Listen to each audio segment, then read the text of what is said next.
Hello everybody, this is an introduction for Kubevious version 0.8, which is going to be the last release for year 2020. And this video is meant for people that are hands-on with Kubernetes. We added lots of cool features, including a summary dashboard, advanced search, and also support for network policies and persistent volumes. Alright, let's get started. So, in the summary screen, you can see some basic information about your cluster and application, how much CPU and memory is consumed, how much storage is taken by persistent volumes. So, moving lower, you can see the top 3 namespaces that have the largest number of errors and warnings.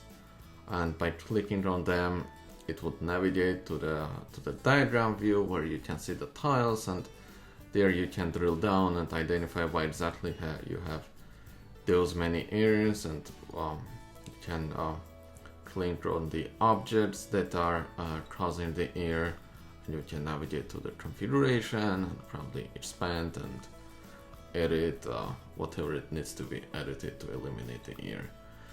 So for the issues that are caused by rules, they can navigate. They can let you navigate to the rule itself, where you can see the rule script and the conditions that are causing the rule to trigger. The next thing in the summary is the list of top 3 errors that are appearing in the cluster. So in this case, I have the most common issue is that cluster rule is defined but not used.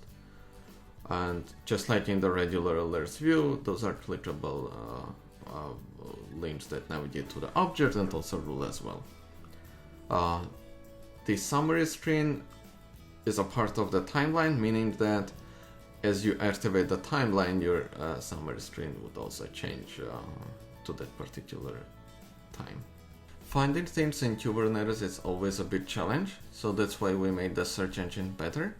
So just like before, you could search for things by specifying their criteria, but now you can narrow down the search based on the type of the object.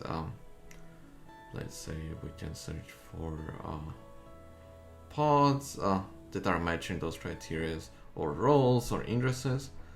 You can also search by labels. So we can search for, let's say, an application that has a name, cert manager, and as you can see, we have an auto completion here, and you can still narrow down the search based on the kind of objects that are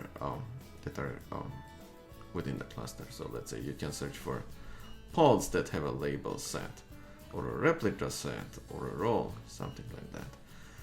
You can do the same thing with annotations.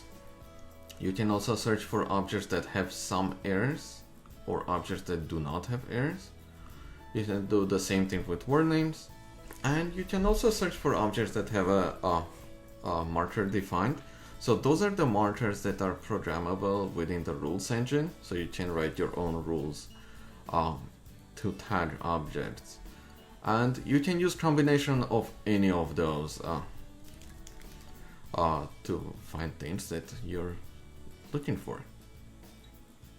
So Kubernetes network policies are really hard to make sense, so that's why we try to improve on that. If you happen to see network policies under the application, it means there is at least one network policy applied. And if you expand, you can see the list of all the network policies that are applied to this application.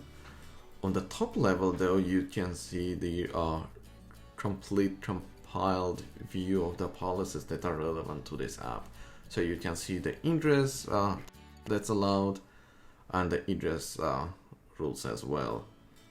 And you can see, for example, that we're allowing the ingress traffic on port 3306 from the backend application, and this is a live link, and clicking on this, it would navigate to the corresponding application. The link to the policy navigates to the policy that allows this communication from happening. And by expanding, you can make necessary changes to the policy, and you can either download the file or copy it to and apply the changes that are needed. Just like in any other configuration in Kubevious, you may see a shared by flag.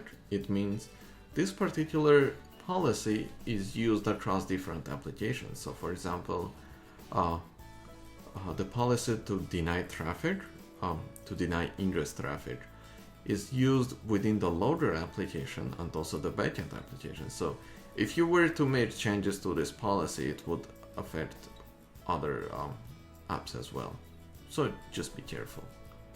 And just like in case for config maps, those are live links. So by clicking on those, you would navigate to the other apps that are also using the same policy.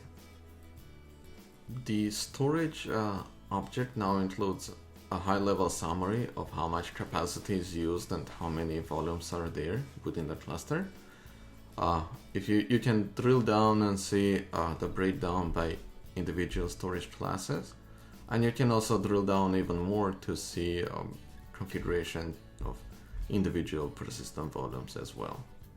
This is what I wanted to show. I hope you liked it, and if you did, I invite you to download and install Kubevious in your cluster. It's free and open source. And please also comment down below what you liked about Kubevious, what you liked about the new features that were released in version 0.8, and also comment below with your Kubernetes stories. Thank you very much, and Happy New Year!